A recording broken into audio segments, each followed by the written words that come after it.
प्रणम्य तुला काय पाहिजे? धपाटे. अगं मृणाली, हा बोला ना. प्रणम्याला काय पाहिजे विचार की. काय पाहिजे प्रणम्या? धपाटे. धपाटे. मग चालेल. श्रावण महिना सुरूच आहे. श्रावण महिन्यात कोल्हापूरमध्ये मंगळवार शुक्रवार धपाटे बनवले जातात. तर आज आपण प्रणम्यासाठी धपाटे बनवूयात. तू पहाव मी हराव मन होई काबाव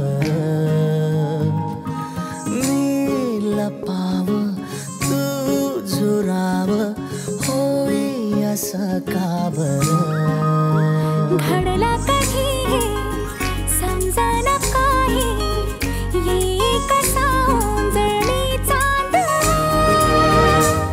मखमली